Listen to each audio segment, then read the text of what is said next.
E aí galera, beleza? Bem-vindo ao Historizado Company, a história de tudo, para mais uma aula para o seu Enem aí. Hoje nós vamos tratar aqui justamente das doutrinas, das doutrinas socialistas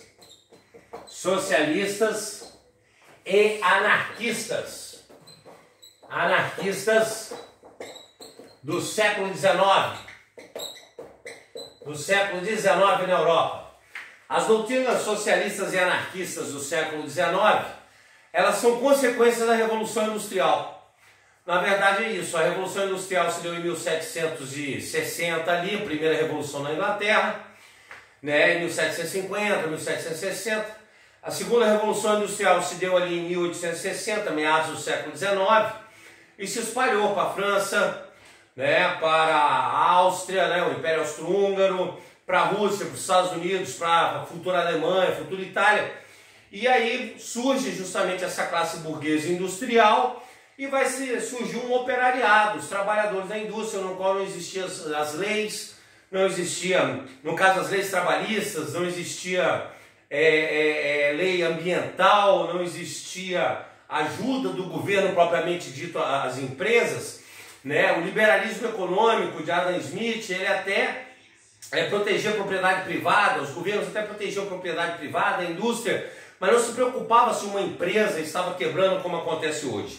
Então nós vamos entender as teorias socialistas e anarquistas do século XIX, tá ok? Então eu quero que vocês entendam aqui nesse momento como teorias, tá? E o que foi aplicado e o que não foi realmente. Então, quando a gente trata de capitalismo e de socialismo ou anarquismo, nós temos que entender as teorias. Nós temos que entender como eles funcionaram no século XIX, que é uma outra situação, como eles funcionaram no século XX e como eles funcionaram agora no XXI.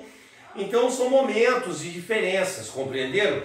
Então nós podemos aqui nas doutrinas socialistas e anarquistas do século XIX, apagar o nosso mini quadrinho, aqui nós podemos começar a trabalhar justamente com o chamado socialismo utópico aí. O socialismo utópico. E nesse caso, vamos entender de onde vem essa ideia de socialismo utópico. O que acontece é o seguinte, a sociedade do século XIX, o capitalismo do século XIX é um capitalismo carnificínico. Ele consome o operário está trabalhando, a máquina arrancou o braço do operário, não tem problema, ele é demitido e não recebe nada, porque ele deu prejuízo na máquina na hora que arrancou o braço. Está poluindo o meio ambiente, ninguém está preocupado. Então a sociedade capitalista do século XIX na Europa, né, ela e nos Estados Unidos, ela é uma sociedade carnificínica.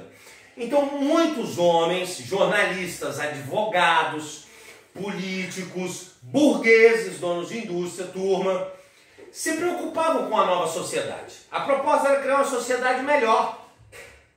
E aí muitos jornais, prestem atenção, muitos jornais e revistas da época começaram a chamar os homens que escreviam um modelo de sociedade melhor ou uma melhora pela sociedade de socialistas. Por isso o socialismo. Ficou conhecido como socialismo utópico, porque o que é utopia? Sonho irrealizável, com poucas palavras. Seriam ideias para a sociedade, tá ok? Seriam ideias para a sociedade que não dariam muito certo. Então eu posso citar alguns exemplos. Isso dentro do século XIX, na Europa, como nós falamos aqui. Exemplo, Charles Fourier. Fourier, ele vai criar a teoria, galera, dos falancérios. Os falancérios seriam o seguinte. Vou pegar o exemplo de uma metrópole, né? Como o canal Historizado Company é aqui do Espírito Santo, né, no Brasil, nós temos a região metropolitana da capital Vitória. Vitória tem suas indústrias, Vitória tem sua área rural, e essa região metropolitana, então, ela teria uma muralha, seria cercada, tá ok? E ela teria uma produção autossuficiente, para quem vive aqui, quem mora aqui, uma produção industrial e agrícola para si próprio. Compreenderam? Sem precisar ter relação com o mundo. E produzindo geração após geração. Isso seria uma espécie de falancério. Ou seja, como eu disse, é um socialismo utópico. A gente não precisa debater se isso ia dar certo ou se isso não ia dar certo. Compreenderam? A grande questão é que seria uma região cercada, não teria um governante, então não lembra um feudo, não é igual um feudo, porque tem um senhor feudal no feudo, e o servo. As pessoas trabalhariam elas para elas mesmas, para as próximas gerações, na sua área industrial e agrícola. Se daria certo ou não, por isso o socialismo utópico, porque a gente sabe que um país sempre precisa do produto do outro. Mas essa seria a ideia, pequenos territórios, com Charles Fourier.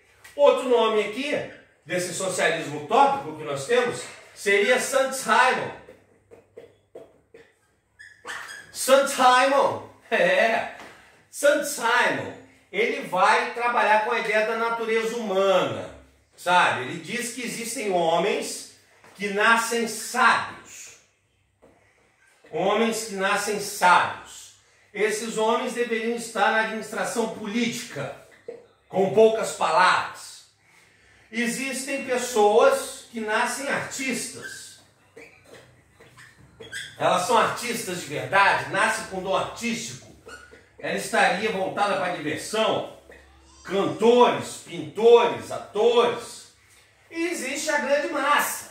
O povo como um todo, que como de repente não teria o dom de sabedoria ou artística, seria a grande massa operária. Tá? Os operários, olha lá. Essa seria a ideia. E essa massa operária, então, iria trabalhar para sustentar a si própria, para sustentar os artistas e sustentar os sábios políticos. Esses sábios políticos iriam, então, administrar esses artistas, que iriam administrar também esses operários. E os artistas iriam divertir tanto os sábios quanto o povo. Compreenderam? O que é utópico aqui é que a gente não sabe se a pessoa nasce sendo artista. Você não sabe se é um artista ou um artista. Às vezes a gente vê um programa de calor, aí o cara vai cantar, mas é cada miséria, rapaz. Sabe, galera? Cada coisa horrorosa, sabe o que é? Então não necessariamente não se tinha certeza. Mas parece que Saint-Simon está viajando. Mas de certa forma não. Quase sempre para a administração política você tem que ter estudo. Compreenderam? Não é regra, eu sei disso, mas quase sempre tem que ter. Existem pessoas que realmente nascem artistas e fazem sucesso, e existe a grande massa operária, mas não quer dizer que esse operário ele é um ignorante.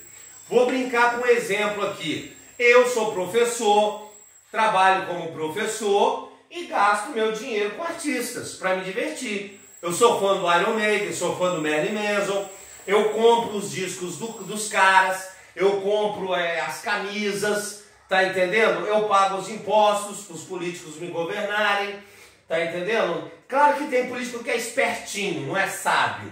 Então o Saint-Simon ele tem uma proposta de enquadrar as pessoas dentro de cada finalidade. Mas, como eu falei, é o socialismo utópico. Contudo, nós temos um terceiro nome que interessa muito pra gente. Robert Owen. Robert Owen. Owen, galera, ele de princípio foi visto até como um socialista utópico. Verdade. Mas chegou um momento em que ele foi visto como um liberal também. E as ideias de Owen são usadas hoje no sistema capitalista.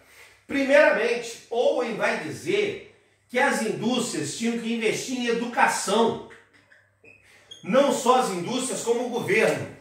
Que um operário educado, sabendo ler e escrever, tendo conhecimento do corpo humano, educação de colégio mesmo, não é educação de ser educado, educação de colégio.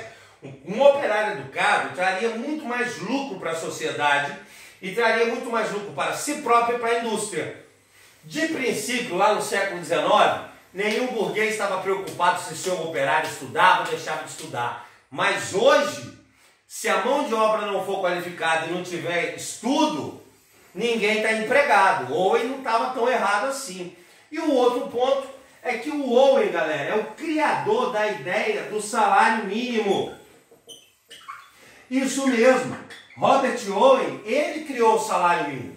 Ele vai dizer o seguinte, tá entendendo? Que não compensa um trabalhador, tá ok? Não compensa um operário trabalhar se ele receber um salário que não tem como ele sustentar ele, não tem como ele sustentar a si próprio, estão entendendo? Se ele não receber um salário que dá para pagar um aluguelzinho, que dá para comprar roupa, comprar comida e bancar o transporte, não compensa ele ir trabalhar.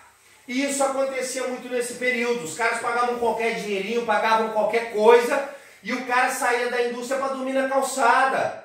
Não tinha onde morar. Então ele cria a ideia do salário mínimo, que depois vai ser usado na Inglaterra, na França, no Brasil é Vargas, a era Vargas é que vai instalar o salário mínimo. Porque veja bem, galera, o salário mínimo é para uma pessoa sobreviver dentro da sociedade, não para uma família.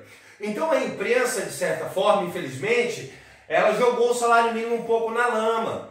Governos disputam, eu vou aumentar o salário mínimo, eu vou passar para tanto, vou passar para tanto. O salário mínimo vira disputa política, o salário mínimo vira propaganda da imprensa. O senhor ganha um salário mínimo para sustentar uma família? Olha só, o conceito de salário mínimo é o mínimo que uma pessoa tem que ganhar para viver dentro de uma cidade. Compreenderam? Essa foi a ideia de Robert Owen e é usada ainda hoje. Então eu espero que vocês tenham gostado, dê o seu like aí, se inscreva no canal, porque agora nós entendemos o socialismo utópico e vamos continuar com essas teorias do socialismo utópico e os demais socialismos aí nas próximas partes, porque você já ficou historizado.